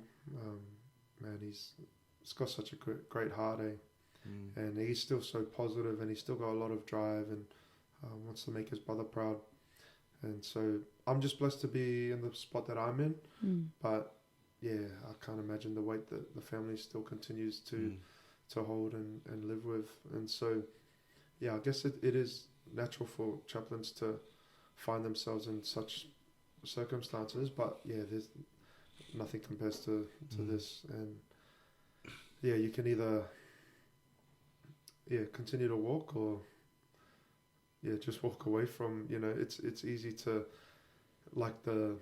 it's easy to not have to want to go out there and help or want to go in the search that happened. But when this happened in our own backyards, heaps of people from the community went, like, Oh, it's amazing. everyone went down, and you could see the different types of people, the different and I was saying in the video, like, man, people came from like Sunny Coast, like Gold Coast, Ipswich, like people traveled far to help look for someone that they had no personal connection with. And so us as a school, and I guess the role as a chaplain is to be there in those moments. But it's been tough. And what are other things that are happening in the community that I think what I really want to ask is there help needed or support wanted for the family and for the community? Yeah, I think it's hard to know what the right help is. Yeah. And obviously you can only do and say so much around the what's appropriate, or understanding where the family's at. Yeah. But there's a massive need for our families in Logan in general. Like some of the cases that we come across, and we've got an awesome wellbeing team. We've got 3 youth workers, 3 guidance officers, great wellbeing team, our United Cultural Centre team, like our Indigenous team. But the need for support is still massive. Like whether it's kids, living in hostile homes, or living with minimal financial, like provision, single households that, where the parents trying to work 9 to 5 or do whatever they can to make ends meet for their kids, lack of resources. But there's still a great need. But it's that is the hard thing, is how do you meet a need that is great in the right ways, because every family, it looks so different. And each student will be different. There'll be students that are doing great, but they're not, but you don't know. So how do you speak through that, or how do you allow them to feel comfortable with opening up or sharing, or not have the baggage of not wanting to see a psychologist or a guidance officer, because there's baggage around that in their, whether it's their Polynesian perception or opinion in general. But the fact that there are resources, because the school provides many amazing things, but that's the hard part, is knowing how to translate that into everyday life for students to come to and accept. Mangere, what about that place? Man, I haven't been back in ages. Does it? So you moved over here when you were 7? Did you say? Or, you were 8, 9. I think 8. Yeah. And you haven't been back in ages. Well, it's been quite a few years. We still got heaps of family. We've got heaps of family that moved over. But I still got lots of cousins, aunties and uncles there in good old South Fox, and a lot of the Po Chings still there as well. But Mangere, man. I think I would have went to OC or MC if we stayed there. Stayed on. Yeah, because I had cousins that went to OC and were Leopards as well, played for Leopards. But I don't think I'm allowed to say their names due to legal reasons. Nah, I'm just kidding. I'm just kidding. Auriri. You forgot Auriri. No, I mean, Auriri. What about Auriri? No, Auriri. just, Auriri, just, association with Tell us, Mangere. man. It's just right. Was Auriri in... No, it's just no, right it's not on, Mangere, right is it? on, like, the cusp of, like, is there Bucklands Road, not far from really. So I'm just saying. OC, Auriri. All I remember from Mangere was like, because obviously I moved over when I was young, I just remember going to the playground or the bakery at, like the centre, and just seeing all these lined red cans on the floor. Did you know where David Tour lived, though? Yeah, because that was on man. the street. Yeah, that David was on the street Tour. of our Robertson primary Road. school. I'm chasing David. Oh, that would be mad. That'd be awesome, eh? That would be mad. talk to the guy. Try and Bro, find the nerve. there was this real, this guy was talking about David and possibly being... Jake Paul? No, it was a guy, he's... Sorry, I don't want to throw anything anywhere other than the fact that he was saying that, David is possibly the greatest boxer to not have won. Yeah, the championship. Yeah, because of his power, and it was just frightening. And this was an American guy who had been following a whole lot of, professional boxers, been doing it for years. I can't remember the real, but I just thought I'd throw that in there whilst you're chasing David. Well, no, I really wanted to talk to him because I think... That would be cool, yeah. Yeah, I just think he'd have a lot of stuff to talk about. And he's one of the OG, heroes for us Samoans too. Yeah. Yeah. Oh, man, that would be awesome. Business sense. Yeah. How much has he learned through the court cases and all that sort of stuff? Yeah. Shout out to Shepherd's Rain for making that song. Shepherd's Rain. Yeah, that song with David Tua. That's called, the middle called band. Legend. Yeah. Yeah, the Samoan middle band. Have you heard of them? Man. Shepherd's Rain. No, you'll have to show. Awesome. South Auckland boys. There's a few if you do check it out. Thrash metal Samoan band. Like proper. Oh, maybe I have then. Yeah. They They're do like the... I've seen a few covers, so it's got to be them. There's no one else that would do that. They even do the manu. Yeah, I have seen them. Yeah, but they got a song called Legend, and it's got David, and it's got a guy who he's got his picture on the wall, and he's training to be, and it's called Legend, and it's check it out, shout out. Oh, awesome. I should have said that. Sorry, I'll edit that out. Nah, keep it. Joe look at me like, don't edit it because he actually said Olsen. Oh, did he? Olsen Olsen. twins. He Filipina. So he actually said, is he saying he Olsen said for O the for Olsen. He didn't say O for awesome. I just thought I'd clear that out for anybody else Oh, rubbish. that wanted to know. I've used O for awesome just my whole life. Yeah, because it's just, we roll with it. It's just It's fun. become a mantra for many We people. just roll with it. It's easy. But Man. Thanks, Joe. it was, he said O for Olsen. No, but didn't he say, give me a P for relief? Like, the next spin, I swear he said, give me a P for relief. And I was like, did he say P for I think relief? you're going through the Mandela effect. Or, I hate that. yeah. People put it on. Nah, thank you so much, brother, for sharing what you've been able to share. No, thanks for having me. It's almost 2 hours. 2 hours, and not counting the conversation prior to all the technical difficulty. We appreciate your time, and hopefully we can have another podcast Sounds good. and chat about Man, it's crazy. I come past here every day for work. So do you? Yeah, I found my new community engagement meeting spot. Yeah, man. Bro, I'm here, bro. might get started on that podcast. Just tell Tyler to come down, and I'll produce it for you guys. You guys just talk. That'll be mad. Ladies and gentlemen, welcome back to Two Guys, Three Eyes. 2 guys and 3 eyes, guys. Shout out to GSAC, my co-host. Yeah, man, that'll be a good one. 2 eyes. No, 3 eyes. 2 guys. I love it, man. That's pretty. That's really clever. That's gang, bro. Could you come up Free with a to new check. name for us? Free to check. Could you come up with a new name for us? For you guys, Yeah. Oof. What would you? not on the spot. Yeah, no, that's good, man. That's clever. No, not on the spot. I'd have to have a think. But that's the only name that's stuck. Now, the one with Tala is Sukalaki Therapy. Because we had a group called, Chocolate Therapy, but it was Sukalaki Therapy. Like a singing group. Because it was, velvet tones of sweet, I don't know. Sweet chocolate. What? You know, Oh, that just rolled. It was like velvet tones. Now all I thought about was do you remember the Magnum, the velvet tones of that syrup over the chocolate spread? Yeah. 3 Hey, not a sponsor. Not a sponsor. Not a sponsor, but Hey. reach out. Speaking of sponsor,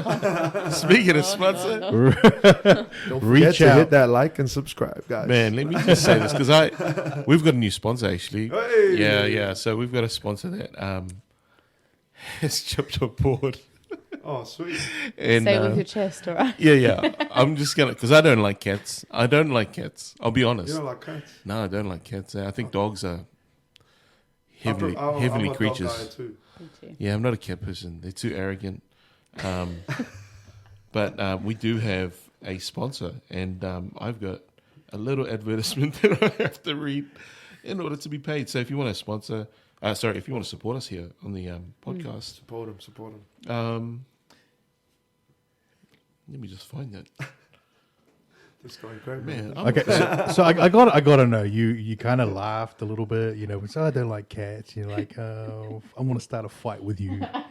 What are you? Are you? No. Oh, who's a cat? I was just trying to start something. No. Are we all dogs? We all them dogs, eh? We got that dog in us. Yeah, got the dog in us. Got the dog in us. Yeah, I'm not a big fan of cats. It's All right. So just let me. But however you feel. But you know what? I'll edit this. No, don't edit. Don't edit. Don't edit. All right, here in my Edit. my most radio voice. Hey, listeners, have you checked out getcatshirts.com? They've got the coolest, funniest cat-themed T-shirts that are perfect for any cat lover. Whether you want to make a statement or just have a laugh, these shirts have got you covered. And the best part, you can support our show by using our special link, getcatshirts.com/Bigfoot Press podcast, or just Bigfoot. Head over there now and grab yourself a shirt. Your wardrobe will thank you. Yeah. Hey. There it Shout out is. to cats. I like Yeah. that. Yeah, that was a good. They've got a pretty cool website though. That's I'm thinking of getting cat T-shirts, maybe in a future episode. Maybe whoever loses the series should. Sounds catastrophic. There's too many puns you could use, but Yeah. they're Yeah, overdone. They're all perfect. overdone. Yeah, so why do dogs not get MRIs? Because cats can. Oh. Hey, listeners, have you checked out catshirts.com yet? They've got the coolest, funniest cat themed And t-shirts. the joke of today. Nah, thank you so much, brother, for blessing us with your Sorry, time. lover. And Thank the future episode would no doubt include an origin breakdown of this year or a breakdown over origin. But Did yeah, Reese thank, Wolves get a cat scan? Nah. But he can get a cat shirt from. Yeah. Yes, catshirts.com. I that love Reese throwing Wolves. that in there. I don't know. Shall we ask him? Can you sign this picture, please? That's actually a perfect way to end. I Who's love your this. team? I got to ask. Oh, it's the wires. Yeah. Oh, it is the was. It is the That's how you was. say it. I'm surprised we didn't ask that question. Yeah, well, you said roosters. I was like, oh, man, this guy. Yeah. Should I leave? Yeah. I struggle to keep Like, are going you a back. Bondi boy or what? Like, Yeah. or you just, or you just... Make up your mind. Commiserations, guys. Hey, the Dragons are in front of the wires though. Yeah. So Hey, And then they lost today. Crazy. did they? Yep. No. What did they? Who did they No, it lose was to? Manly. Manly? So that's, Oh yeah, that's yeah. understandable. Bro, Manly will Stacked. probably be top four. I reckon Roosters and Canterbury grand final. So oh, drop. the doggies. Doggies and, Oh, that was and Roosters grand final this year. That's my call What's your with hot take? probably the Doggies taking it out. That's a big take, man. Especially with the doggies, man.